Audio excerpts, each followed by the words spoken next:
Hi, I'm Dr. Paul Henny from the Bob Barkley Study Club, and you're watching the Best Practices Show with Kirk Barrett.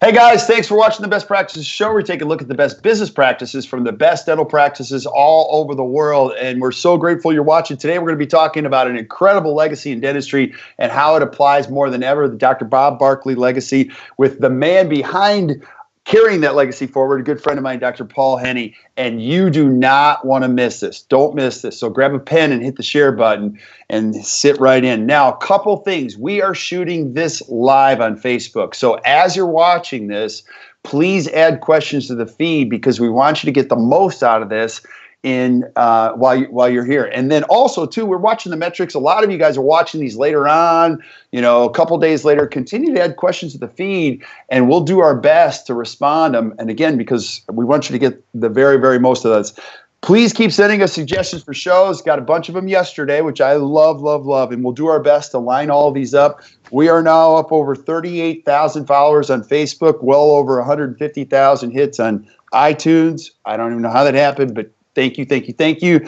And we're so pumped. Now, my guest today, good friend of mine, Paul. I've known you for a very long time. And actually, when I was just broke trying to get this going, I would sneak into your seminars and you were gracious enough to let me in for free. And I think you would even buy lunch at times for me because I was just trying to get things going. And before we get started and we jump into this, because we're going to cover a lot today and the behavioral side of dentistry and what we're going to be talking about. For people that don't know who you are, tell us who Dr. Paul Henny is, where you came from, where you practice now, and who's Dr. Paul Henny? I'd be happy to do that. It's great to see you again, Kirk. We did go back for a long time, and I do remember when you were just getting started, and I'm so proud, really, of what you've been able to achieve. Thanks, man. You've narrowed it down and really, I think, gotten focused in a really excellent direction. So. That's fantastic. About me, I graduated from the University of Michigan in 1984. Right after graduation, I took 2 part-time teaching positions at the University of Kentucky, and I moved down to Lexington, Kentucky, and practiced there. And I tried to establish my own private practice at the same time. So I was kind of doing 3 things at the same time, actually 4. I opened up a kitchen shop at the same time, and so it was like a 4-ring circus I was doing at the same time, and I was struggling to get patients for my practice at the same time I was teaching. And within about 2 years of me starting that practice, I became friends with a dentist in town who had gone to the Pankey Institute and had also employed Avram King in his practice, and Avram King was a avid follower of the work of Bob Barkley. So that's how I got exposed to it, really within like 2 years of my graduation. And when I became exposed to this information, it completely changed my paradigm about dentistry. Coming out of dental school, we tend to sort of have a distorted perception of how it's going to go. Because everything in dental school is very controlled and managed. And I was fortunate enough to have a lot of patients that I worked with in dental school that really were kind and cooperative. And I came out of school with a pretty positive point of view about how it was going to go. But once you get into practice, you realize that people behave very differently than a dental school environment. Yeah. In fact, my first job in dentistry was an associateship in a practice that was very insurance-centered. And I can remember just clearly in my head going into the laboratory, the typical laboratory that had the model trimmer and everything in there. And I looked up on the wall and there were, 3 shelves, blue case pans. And I would just go up there and I would look at them and they would be like crowns and bridge work that was like 2 or 3 years old that had never been delivered.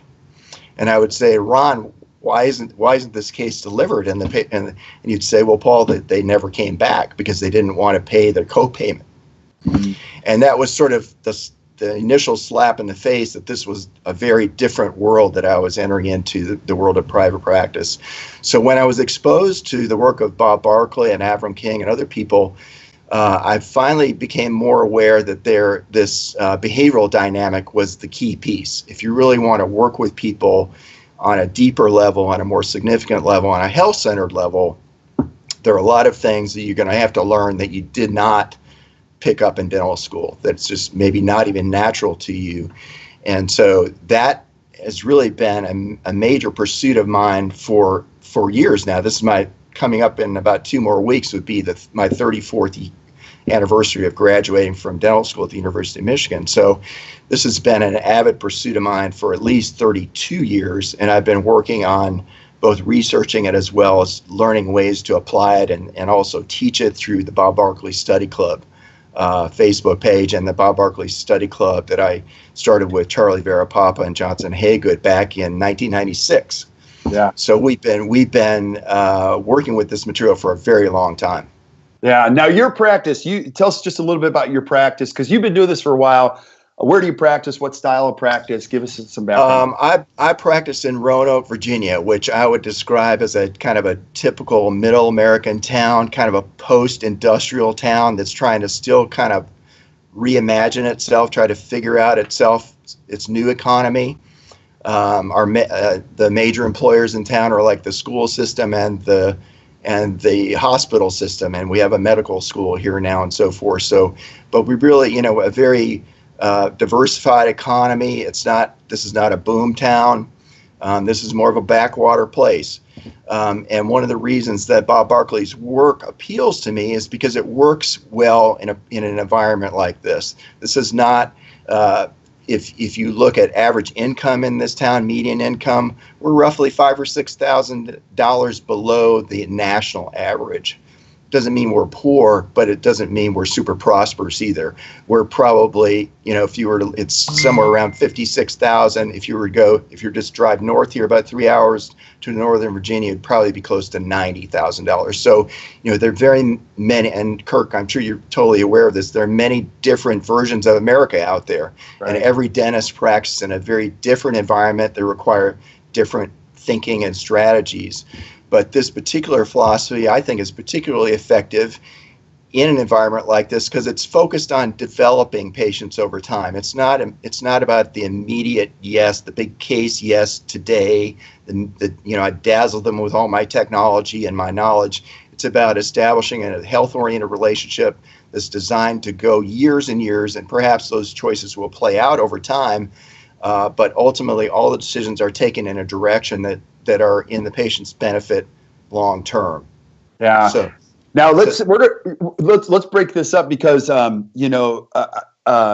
in when I was 25, a great mentor of mine, we talked about Dr. Michael Schuster. Actually, when I had a chance, he was so gracious in being able to point me in the right direction. He gave me a little book, and it was Bob Barkley's book. I want you to talk about that in a second. I also got the tapes, so I have the old audio tapes.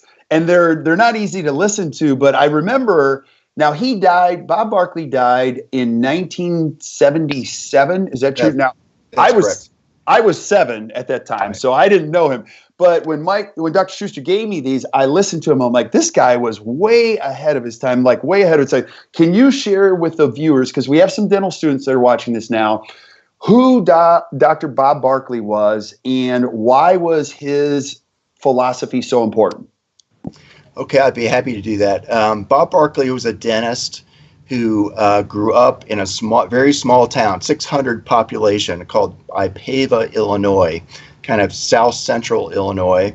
He went to Northwestern Dental School, graduated, I think, in 1954, did 2 years in the Air Force in the Philippines, and then came back and settled in a town called Macomb, Illinois, which is also kind of south central Illinois, farm country. There's a university there, but it's still a small town, 20,000, 25,000 people. Bob moved back there, and he's kind of like a typical dental student coming out of school, enthusiastic. They think that you know everything, you're ready to conquer the world, and he hit the wall where nobody was really interested in what he had to say or what he could do for them. And so he went on a very long, circuitous route where he studied with Dr. Pankey roughly around 1960, and tried to apply a lot of things that he learned from Dr. Pankey. But one of the things that he learned was the things that were working in the booming metropolis of Miami didn't apply well in Macomb. There was a significant, going back to the conversation about demographics and income, the things that were working well for Dr. Pankey in Miami didn't work well in Macomb, because the average person in Macomb didn't have nearly the kind of money as the average person did in Miami. So Bob quickly realized that he had to develop some, if you really wanted to have a self-centered practice, he had to develop some other strategies that were going to be more effective. And he met a guy named Nate Cohen Jr., who had a PhD in educational psychology as well as a degree in divinity and others.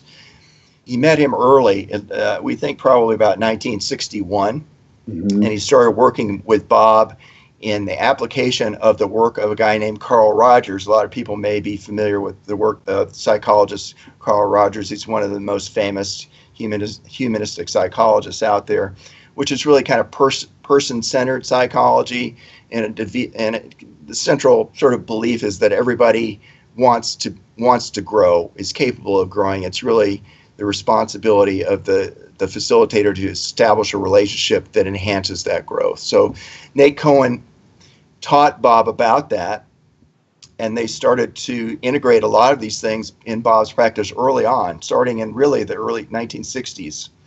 And over time, Bob refined that. About 1968, Bob divided his new patient exam into a 3-phase examination that he called co-discovery. Co-discovery is a word that a lot of people have probably heard, but they don't necessarily understand how he did it.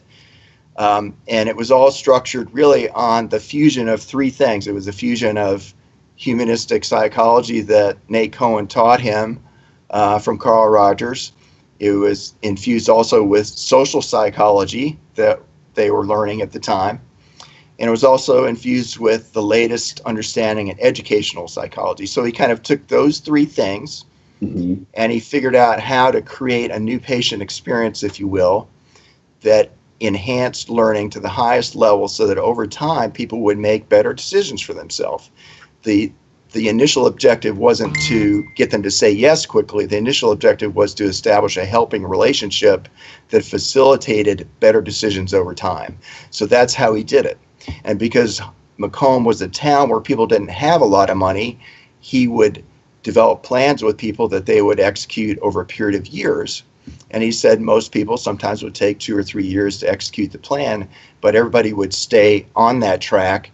And one of the more famous sayings that Bob had was, let's keep quality the constant and time the variable. So he would always develop a proper treatment plan with people and then work with people over time so that they never had to compromise, and they always ended up with the outcome that they had jointly developed together.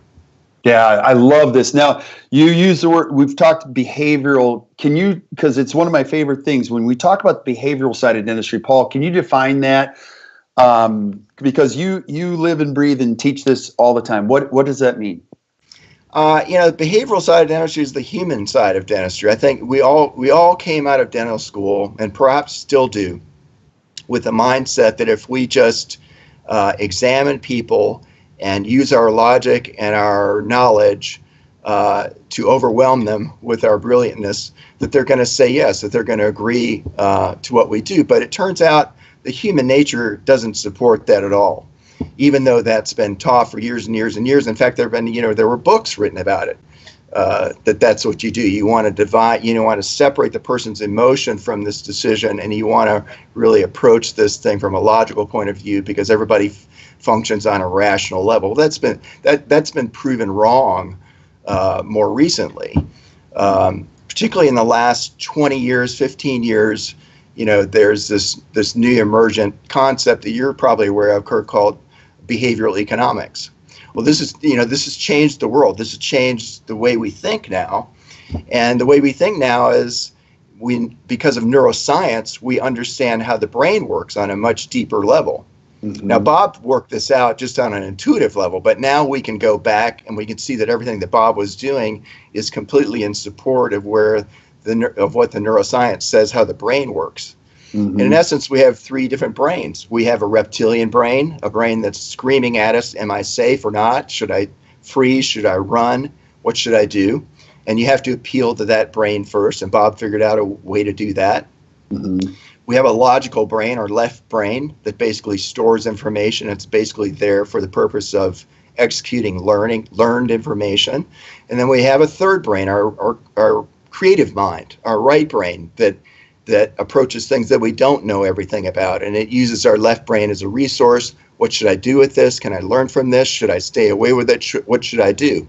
So if we understand how the brain works, we can structure building relationships with patients in a way that supports the way they're going to be most comfortable and make decisions. And that's what Bob kind of figured out how to do. He figured out how to talk to each area of the brain at the right time, so that over time they would be in the right area of their brain to make a decision, which is kind of the negotiation, the left side of the brain. So he would start kind of with the reptilian brain. He would work intentionally through a concept that he called reflective thinking. He would go to their right brain. He would reference their left brain and kind of remap it, was what he was doing.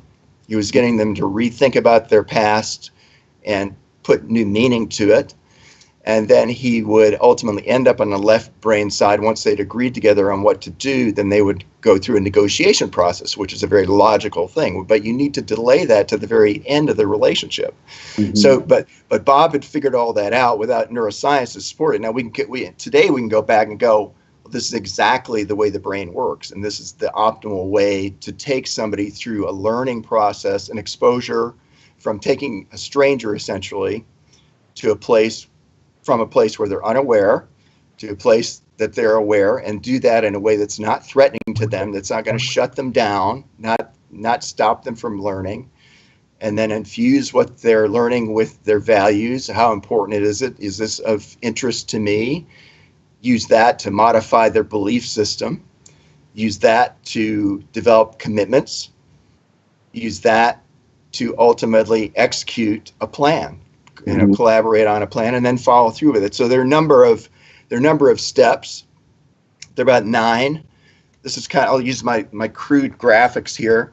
They're about 9 steps.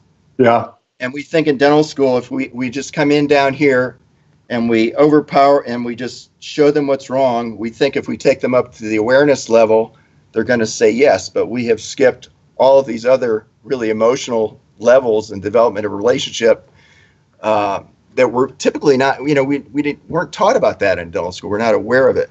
But these are all natural steps. And Bob said that the problem with dentists is we stop the process at the awareness level. We assume that at that point logic is going to win the day, and logic rarely wins the day at just the awareness level. That's where the whole facilitation process comes in with the team and reinforcing new beliefs and new commitments and their will to act. Yeah, and so I'm gonna screw this up, so you're gonna have to correct me. Now, Bob's book, can you even get that anymore? Is it available? You cannot get it.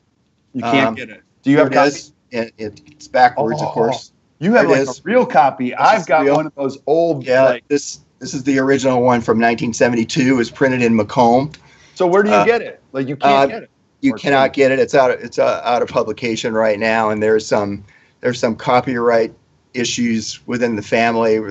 They're still trying to work through that. But that's one of the reasons I put up, created the Bob Barkley Study Club page where I could share some of this information without getting into all of those issues. Okay, so I still have my original copies. I don't know if they're copyright infringement. I mean, they're not even real copies. It's just like all. Now, I'm going to screw this up, but there were so many things I learned when Dr. Schuster gave me that information or exposed me to that information. But one of them was, and correct me if I'm wrong, it was a fundamental underlying belief that the more patients were involved in perio, the more they wanted restorative. So correct me on that, but there was a whole level of thinking around, starting slow and when it's so funny now, because as I look at metrics, I watch the amount of perio that's done, and it has a direct relationship to restorative. Now, you might say watching this is pretty simple, but there's a whole level of thinking behind this. Correct me on that. Well, it's huge. I mean, one of the first things that Bob went out and taught was, what we call today is prevention. Mm-hmm. And he, because of his relationship with Nate Cohen, they had developed a way for people to learn about their status as well as learn more effectively how to take care of themselves. So he created this program of really self-care where people could self-observe their progress, their healing over a 5-day period of time. And people would realize that actually they're the ones that's in control of their health. He would kind of empower them with experiential knowledge. Mm-hmm. And he would engage them in a totally new belief. Now, we have to understand that this is 1965, 1967, 1968. Most people, had their heads full of ideas like, well, most people in my family lose their teeth by the time they're 50. Mm-hmm. Or every time I have a baby, I lose a tooth. Or there were all kinds of kind of wives' tale in their mind. That was their belief system, really, that got infused with them through the culture. So he had to go in and kind of unwind that and get people to think differently about not only their situation, but maybe some of their beliefs are wrong. And in fact, they are more in control than they ever realized. And so the process of taking people through a successful periodontal program really was a learning experience that, in fact, their oral health is really in their own hands. It's a choice. It's a value choice that they can make or not. Right. And so people that then are successful through a perio program are much more prone to choose restorative dentistry. And Bob would talk about that. He said, do prevention programs damage your productivity? And he said, no, it makes it go way up. Right. Because people are engaged and they own their problems at that point. And then they're starting to ask you for finer and finer solutions because they value their dental health at a much higher level. Yeah. Now you've been able to watch all this for all these years. You've been heavily involved in CE and where it's headed. And you and I were talking before. The future of dentistry and health-centered practices can't be done in a reductionistic way. Describe that. Like, walk us through that and why? Because it applies to what he taught to where this is headed. So put those together. Okay. Everything that we're talking about here today is associated with Bob Barkley's philosophy. Let's kind of go there for a minute. Okay. Bob Barkley's philosophy was a very personally developed philosophy. He certainly learned a lot of things from Dr. Pankey, but he modified it. As I talked, some of the things that worked for Dr. Pankey in Miami and Coral Gables didn't work so well for him in his area. So Bob picked up all these things and developed his own practice philosophy. Out of that came the co-discovery process. And all of these are based on what I would call a holistic philosophy towards people, that it's not just about teeth. It's not even sometimes it's not. And so it's the teeth and the person and how that person thinks and what that person believes and what that person is willing to commit themselves to. But even that is overly simplistic. It's about their family that they're in. It's about what they eat at home. It's how well they sleep. It's about the culture that surrounds them. So Bob had this very global version of holistic care. Again, this is the late 60s. Just imagine this. Mm-hmm. He was so far ahead. So that's the new thing that's kind of regained a lot of momentum here over the last few years, is a more holistic point of view of working with people. At the other end of the spectrum, fighting against it is what I would call a reductionistic or deconstructive way of dealing with dentistry, which is really driven by the way insurance plans are structured. Everything has got a code. We start thinking of people as just potential coding opportunities. Yeah. And all these systems and structures get built around that, and we lose sight that all these codes are associated with people with feelings, and these feelings have meanings and beliefs, and they influence their commitments and so forth. So dentistry is rapidly moving in what I would call an industrialized direction. Bigger and bigger corporations and investors are buying practices, and they want profits. Mm-hmm. It's about code generation, code filing. It's not going to stop. It's going to move more and more towards economy, scale, efficiency. So that's a philosophy right there. Right. That's a business philosophy. That's a philosophy towards people. People are just an opportunity for us to generate money. So on the other end of the spectrum, then we have the counterpart of that, the holistic point of view. Which I think is a tremendous opportunity. It's a huge opportunity. Because people are looking, how do I differentiate? Like, yes, we're in a world of starving for significant relationships, and dentists are perfectly positioned. Paul, talk about, like, you look at all the trends that are happening now. Everyone's talking about airway. You got people talking about, arterial health now. And like, I think dentists, there's never been a more exciting time to be a dentist, but in this, you got to find your opportunity. And what you're talking about is the relationship side, which will always drive. Yes. I always say this: trust will, no matter what's going on in dentistry, trust drives a dental practice. There's no question about that.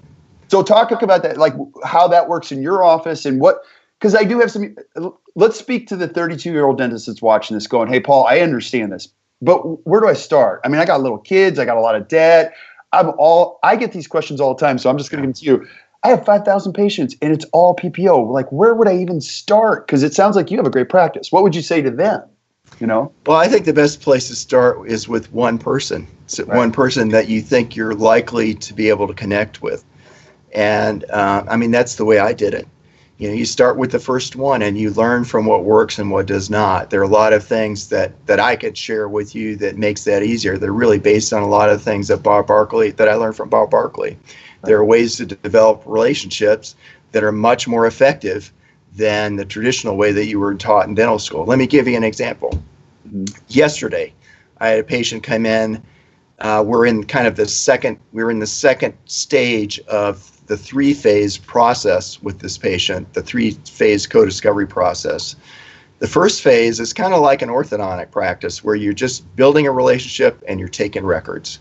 How you do that varies from one office to the next, but there is no clinical examination. I know that's a paradigm buster. That is. It is. Everybody's sitting back going, what? You don't do exams on the first visit? Yeah. And there's some very solid behavioral reasons why you shouldn't do that. Now, I'm not saying this is for every patient.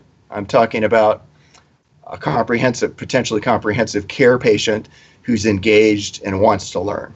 Okay, right. So I just want to qualify that.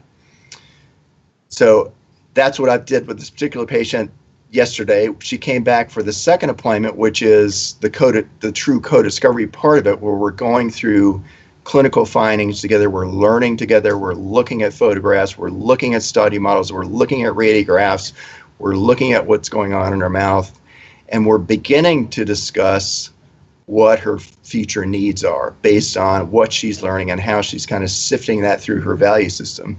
Mm-hmm. In this particular case, this gal is about my age. In the past, she's had orthodontic surgery, and I don't think they set the occlusion up right at that time. This was 30 years ago. And since that time, she's destroyed her occlusion. She's lost vertical dimension. Her anterior teeth are very damaged and broken down. And she's a 28-unit full mouth reconstruction. Mm-hmm. How do you broach that with somebody, a stranger, And so after revealing together that information, she looks at me and she said, this is a bad situation, isn't it? Do you think I'm going to keep my teeth long term? I said, I'm not really sure that you will at the rate that you're going. If you do, they're going to be pretty disfigured in 10 years or so. And so that's something that you're going to have to think about. And then she said, well, how much do you think something like this is going to cost? So notice I'm not quoting any fees. I haven't even created a treatment plan yet. Right. We're just having a discussion about what if. Oh my gosh, this is important to me. Right. And I said, well, it's probably going to be about $1,500 a tooth. I still hadn't quoted a tooth. I just said, it's probably going to be about $1,500 a tooth. She did the math in her head. And she said yes to a treatment plan I have not yet presented yet yesterday. She said, well, my mother has set aside some money for me, and I think I can use this for that. Mm-hmm. And I said, okay. I said, there's something that I need to know today. Do you want me to develop a diagnostic wax up so I can get into more of the details of how we would do this case? The fee for that would be $500. She said yes. So she's actually said yes to my full mouth reconstruction treatment plan, and I've never presented the fee. Do you understand? Right. This is how this process goes. You kind of have to develop the relationship in the right sequence so that there is trust. You mentioned how critical that is, and they have to be fully convinced that you're looking out for their best interest long term. I'm not selling her a thing other than the vision for what the future is going to look like with or without treatment. Right. That's it. That's what I'm selling. Right. And I might be oversimplifying this, but Paul, is this probably the difference between them developing their own treatment plan or you just coming up with the treatment? Those are two different mindsets, because when it's my treatment plan, it's my dentistry. But when you start to own it, you know. Yeah, I think it's really critical that they participate in the design of the plan. Now, you're going to guide them, obviously. Right. You're going to use what I call strategic empathy. You're going to tell me what that is. Like, I love that. What is that? Strategic empathy. Everybody's familiar with what empathy is, and that is, to have a good sense of what they are feeling. Okay. But you're infusing that with your philosophy and your agenda, so you're guiding them. It's a leadership. It's kind of a leadership infused empathy. So you're trying to guide them towards better decisions. So if they're with questions, right? Yeah, absolutely. Open-ended questions. You can use a technique that Bob used. It's called labeling, and where you just label the emotion that they're experiencing. You say, "You seem like you're pretty frustrated right now," or this seems to be upsetting to you. Can you tell me more about that? And what you're really doing, and we know now from the neuroscience, what we're doing is we're causing them to go into their left brain, pull something up, reanalyze it. And we know from neuroscience that memories are changed every time we retrieve them. And they're put in a different place in the brain, and they're influenced by the emotion that they're feeling at that moment. So literally, this is what Bob Barkley was doing, was remapping people's brains by causing them to go back and think about their past and what it means and what they want and what the future is like. And we can do that too. They're guided conversations to help people put a more realistic frame about what's happened and what they want and how much they value their teeth and what are they willing to commit themselves to going forward. And you can build these into the conversations with people, and it's amazing what people will do. Like yesterday was a perfect example of it. People will literally treatment plan themselves, not in every exact detail, but they will, in a broad sense, they will almost set the fee what you would set. It's happened to me a number of times where people have projected a fee within just a few $1,000s of what I would have quoted. And this all this happens before I ever put anything on paper. Right. It's amazing what people are capable of doing. I mean, we've all seen that with 3-year-olds. We're fascinated by what they can do. We grossly underestimate what our patients are capable of doing. Right. And I heard you say this years ago when I took one of your courses. One of the things you have to do is you got to be, I'm going to paraphrase, you have to be patient enough to put your needs at bay. Yes. Right? Like, how did you say that? You said something like that. One of the key pieces in learning how to do this is you got to take your needs and put them aside. So finish that thought. The phrase that I heard when I went through the Pankey Institute, you got to hold out for what's in the best interest of the patient. That really, in the mind of Dr. Pankey, that was the kind of the consummate definition of a professional, where their needs are central, your needs are secondary. Right. And then I would imagine as a dentist, it gives you probably a lot of joy to be on this journey with patients instead of saying. Yeah, I mean, it's the most gratifying thing. I mean, because you see the lights go on when you're going through this, and all the way through it, whether it's the point where you've made the big transition from where they are to some really nice provisionals, the joy and the continued trust that's built, and then when you're finishing the case, just the ecstatic enthusiasm that they bring into all of our lives. I mean, this is just a really loving, supportive kind of way to practice, and there isn't a more meaningful way to practice than this. And I think, like we were saying earlier, this is where an opportunity lies in dentistry. Even though it's going to, this corporatization of dentistry is going to continue, there's going to be this niche opportunity for people that know how to engage people and truly help them with things that they value. And you may have to help them discover what they value, hence co-discovery. It may not be totally apparent to them in the beginning. But if you know how to develop and manage a relationship, these things are kind of revealed. And most people want to feel good about themselves. Most people want to have an attractive smile. Most people want other people to think that they're attractive. All these things are just deeply emotional feelings that most of us have. And it's a matter of just kind of engaging people and just naturally revealing that to themselves. That's kind of the process. Absolutely. And this is something that you're very passionate about, and I am too. And I think it is the opportunity. And let's combine that with one of the heated subjects that you're also passionate about. I mean, everyone complains about insurance everywhere they go, changing the rules. Now in certain states, you have companies like Delta Premier making all these things go away, and everybody gets so upset. But really the truth of practicing outside the scope of insurance is you got to get good at the things in which people have to reach into their own pocket, make valued decisions about their own health. And there's no shortcut to this, because you see this too. Dentists come out of dental school and they go, I'm going fee for service. I'm like, nobody, you got to earn your stripes first. Like, you have to become the kind of dentist that would deserve that type of practice. And there's no shortcuts to this, right, Paul? There's no No, they're not. I mean, it's a trial and error thing. It certainly is going to go a lot faster if you're working with a mentor or somebody that's done this before, that's transitioned their practice before. Right.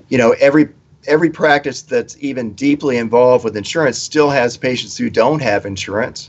And even when people do have insurance, the coverage is so limited that it isn't even going to begin to address most people's needs if you're really going to approach it from a health-centered perspective. Right. So you've got to find a way to get around that. You've got to get away. You got to get away from their natural bias towards loss aversion, which is money in the beginning. So if you don't, and this is what was brilliant about Barkley's work, he kept them out of their left brain. The discussion about loss aversion is a left brain negotiation conversation. If that's where your relationship is going to begin, you don't have much hope in it going anywhere else than being centered around money and insurance. Wow. This is heavy for some dentists watching. They're like, now I got to help people get out of their left brain. But really, if you get this, it's where a lot of the magic happens in this whole process. Now, I got to ask you the obvious question that I always get. Okay, let's say I'm a dentist watching this. How do I get everybody else around me involved? Because you can't do this by yourself, Paul. No. Like you got to have a hygienist that understands this. You got to have an assistant. You got to have So where would I start with that? Well, I think you've got, everybody starts in a different place there as well. When I moved to Roanoke, I bought a practice that had staff essentially that I had not selected. I had to play the game with the team that I had. That was it. And over time, I had the opportunity to replace them in one way or the other. Or they replace themselves. Yeah, that's right. You're right. So, but eventually you've got to create a kind of what I would call behaviorally astute teams. People that are very sensitive, empathetic, who understand the philosophy and are willing to support it and advance it. So this is a team. This is a team game that's philosophically driven. Yeah. So, and you mentioned this. Barkley even did that with his own team. Like, he did. Like you're talking back in the 60s, he would do, was it behavioral testing on his team, or he would be looking for profiles for people that they did. How did that work? Nate Cohen Jr. was doing psychological profiling of all the staff Bob hired starting in 1962. And he was working with him in team development. In fact, Nate Cohen wrote a book on it right here. And it was... Can I get that one? It's hard to find. It's not published anymore. It's called Selection, Hiring, and Training of Dental Auxiliaries. It was published in 1970, which is like a super sophisticated book that integrated all these things that we were talking about. Nate Cohen died the year this book was published. Oh, and so we have these tremendous thinkers, and all this stuff's just sort of lost momentum as they died. Other people kind of picked up the ball and ran with it, like Avram King and others. But a lot of the stuff lost momentum. It's exciting to me to see some of this stuff reemerging. I know a lot of people like Lynn Carlisle and the Rocky Mountain Rendezvous Group and everybody has tried to keep this thing alive. And I think there's an opportunity now to advance it more. Mm-hmm. And I want to talk about that opportunity because you've done an amazing job carrying the torch and keeping this thought process. Now, you not only speak to study clubs, So if you haven't had a chance to hear Paul speak, you have to, because I still have the manuals you gave me like 15 years ago, and I'm not kidding. I looked through them. They're good stuff. Now, you also have your own study club. Can you talk about that? What is the Bob Barkley Study Club? Yeah, and I went to the Pankey Institute starting in, I think, 1995. When I went there, I met this guy named Charlie Verapapa. If you don't know Charlie Verapapa, you either will soon, or you've heard of him. He practices in Old Town Alexandria. I also met a guy named Johnson Haygood, who teaches at the Pankey Institute right now. We met at the Pankey Institute, and this was at that time, I was still really on fire about what I was learning from Bob Barkley. And I said, why don't we form a study club that's really focused on this stuff? We're learning all this other clinical stuff from the Pankey Institute and from Dr. Dawson and ultimately Dr. Spear and other places. Why don't we form a group that's focused on the behavioral and how that integrates into the clinical? So we started that organization in 1996. We brought in all kinds of speakers, Avram King. We brought in Frank Spear, we brought in Bob Winter, we brought in Sandy Roth and Mary Osborne, and all these people, in the early 2000s, late 90s, we were kind of working on this. And this organization is still around. I'm going to probably be doing a co-discovery workshop this fall in DC. So if you want to get in touch with me, I can get you on the short list. It'll probably be just a small group kind of learning event. So there's that. There's a Bob Barkley Study Club Facebook page where I'll write things on these sorts of topics pretty much every day, Monday through Friday, sometimes not Mondays. I posted a couple things today. Mm-hmm.